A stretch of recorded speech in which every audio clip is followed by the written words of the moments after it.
Yes, my good friends out there. Once again, I still remain Dr. D.I. June, your lecturer on chemistry on social media. We are talking about determining the age of the earth. The age of the earth. In my previous lecture, we were discussing the claims of scientists or astronomers that the method they used was radioactivity, the breaking down of heavy metals, deteriorating or disintegrating to lower elements, and which is called the daughter. And we are still continuing from that level because the time is not enough for me to expatiate. So we are taking them bit by bit. So continue from where we stopped.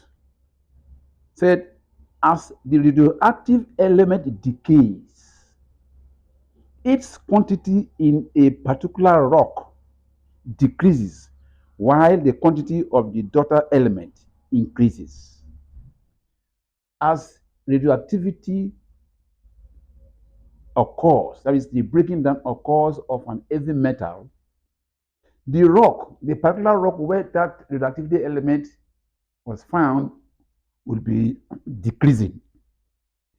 While the element which resulted from the breakdown, which is called the daughter, will be increasing. That's what they're saying. Now, the most reliable method to determine the age of the earth is radioactive dating. That's what they said. The most reliable method of determining the age of the earth, according to them, is radioactive dating.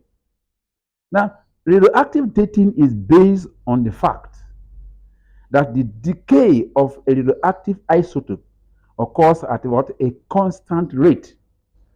A rate generally not affected by heat, not affected by pressure, or indeed any external forces whatsoever.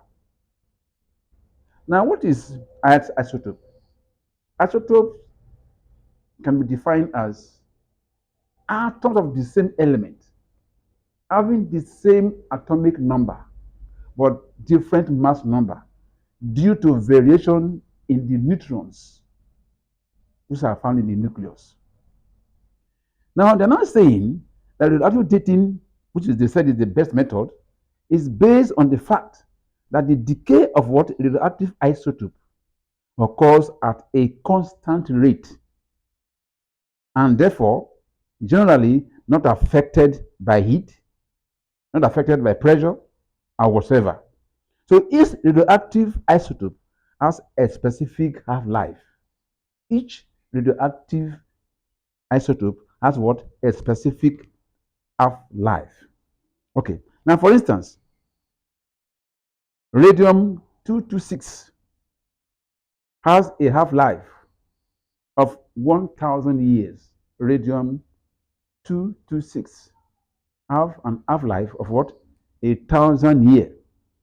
So this implies that in 1,600 years from now, the radium 226 which is available would diminish to half of its present size. You see?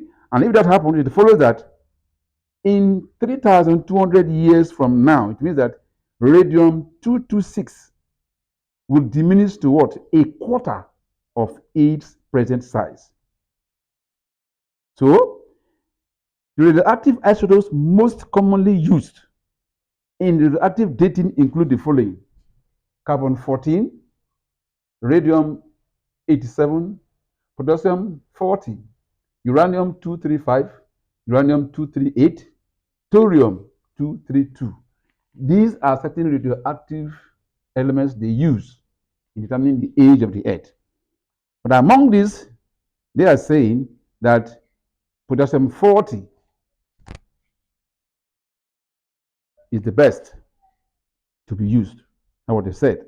That is irrespective of anything.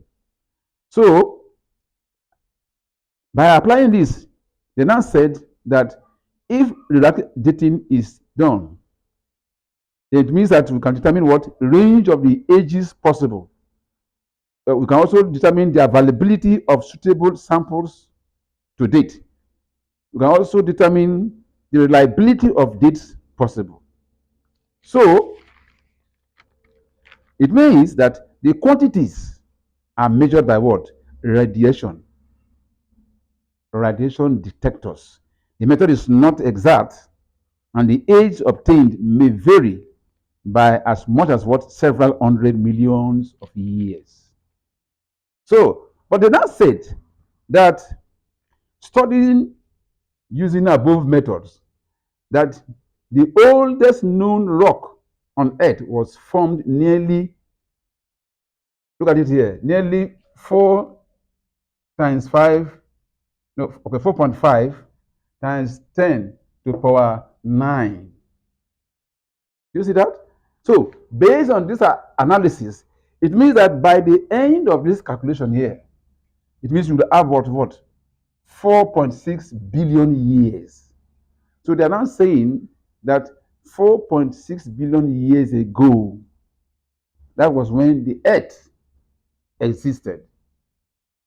That is what their claim is now. So you as a scientist also out there, do you believe that what they are saying or their assertion, is it true? Were they there with God? What instrument do they think is more reliable that they are depending upon to determine the age of the earth? Well, I'm not an author for now, but this is what they say. But then we are also human beings to reason if it were possible that way. So God bless you. Please comment, like my video, follow me, and also subscribe to my YouTube.